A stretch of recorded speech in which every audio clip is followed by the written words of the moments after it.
નલિયામાં 15 તારીખે પ્રશાસન દ્વારા ડિમોલેશન કરવામાં આવ્યું છે. એ લોકો મૂળ ગામના લોકો છે, એમની પોતાના સાતબાર પણ નીકળે છે અને એ લોકો છે જેમની જમીનો નર્મદા પરિયોજનામાં ગઈ છે, સ્ટેચ્યુ ઓફ યુનિટીમાં ગઈ છે, વિયર ડેમમાં ગઈ છે, અહીંના સરકારી ભવનો, આવાસો, બધા જ પ્રોજેક્ટોમાં એમની જમીનો ગઈ છે. આજે એ લોકો નાની નાની લારી ગલ્લા દુકાનો ચલાવીને પોતાનું જીવન નિર્વાહ કરે છે.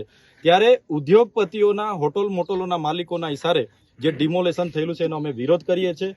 આજે અમે આવેદનપત્ર આપવા માટે જઈ રહેલા છે, પણ આઈપીએસ લોકેશ યાદવજી, એમના ડીવાયએસપી શર્માજી અને તમામ પોલીસ ફોજે અમને ઝરવાણી ખાતે અટકાવેલા છે. આ દેશમાં લોકશાહી હોવા છતાં જે આ તાનાશાહી અધિકારીઓના ઇશારે પોલીસ કરી રહી છે એ ખૂબ જ નિંદનીય છે.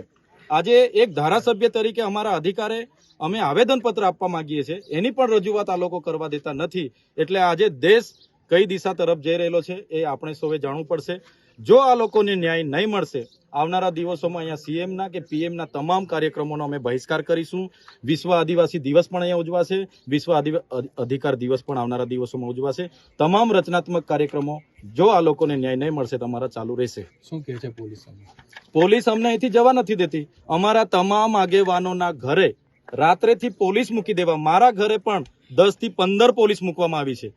પોલીસ શાંતિ, સલામતી અને સુરક્ષા, કાયદો વ્યવસ્થા જાળવવા માટે પોલીસને પગાર મળે છે, નહીં કે વિપક્ષના આગેવાનોને આ રીતના હેરાનગતિ કરવાની અને આદિવાસીઓને દબાવવાની આ વાત છે. જ્યારે વિકાસના નામે આદિવાસીનો ભોગ લેવાય છે ત્યારે અમને દુઃખ થાય છે. અને આજે આદિવાસી વિસ્તારમાં નર્મદાનું પાણી નથી, શિક્ષકો નથી, શાળા નથી, આંગણવાડીઓ નથી, રોજગાર નથી, ડોક્ટરો નથી, સાધનો નથી, રોડ રસ્તા નથી. કેમ એના માટે કોઈ બોલતું નથી? કેમ એના માટે પ્રશાસન કામ નથી કરતું? એટલે આદિવાસીઓનો માત્ર જમીનો, જળ જંગલ, જમીન છીનવવાનું આ ષડયંત્ર છે, એની સામે અમે લડવાના છે.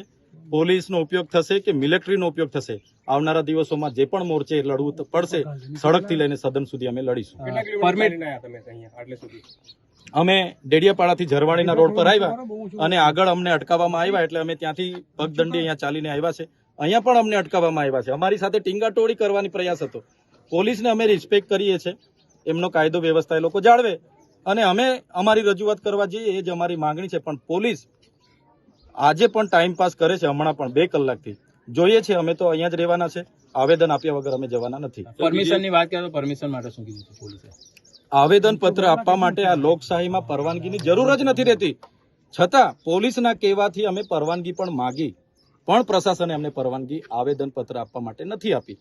તો આ લોકશાહીમાં આવેદન પત્ર આપવા માટે પરવાનગી નહીં મળે, એટલે વિપક્ષને પોલીસનો ઉપયોગ કરીને આ દબાવી દેવાની જે રણનીતિ છે ભાજપ સરકારની, એની સામે આવનારા દિવસોમાં ગામડે ગામડે જઈશું, જાગૃત કરીશું અને આવનારા સીએમ કે પીએમ જો આ લોકોને ન્યાય ન મળે તો સીએમ અને પીએમના કાર્યક્રમોને પણ અમે બહિષ્કાર કરીશું. 22મી રોજ તમામ આદિવાસી સમાજના તમામ આગેવાનો અમે ભેગા થઈને અમારે આવેદનપત્ર આપીને જે પણ ડિમોલેશન ગેરકાયદેસર કર્યું છે એના વિરોધમાં અમે આજે ભેગા થવાનું આહવાન હતું. અમે બધા જ કેવડિયા ખાતે હતા, ઘણા લોકોને ડિટેન પણ કર્યા છે, ઘણાને નજરકેદ પણ કર્યા છે. ત્યારે આ અસરગ્રસ્તોની જમીનો આમાં બધી ગઈ છે અને એ લોકોને આજે ઘર તોડી નાખવામાં આવે, એમને ઘરબાર વગરના કરી દેવામાં આવે. ત્યારે અમે સમગ્ર બધા જ લોકોની માંગ હતી કે અમે બધા જ સાથે જઈને રજૂઆત કરીશું, પણ ત્યાંના વહીવટી તંત્ર, પ્રશાસને અમને 4 આગેવાનોને ત્યાં મિટિંગ માટે બોલાવ્યા હતા અને 4 આગેવાનો અમે સીઓ સાહેબ જે છે અરોરા, સીઓ શ્રી અરોરા છે, એમની ઓફિસે ગયા. ત્યાં પોલીસ અધિક્ષક, વન સંરક્ષક અને તેમની અધ્યક્ષતામાં અમની મિટિંગ થઈ.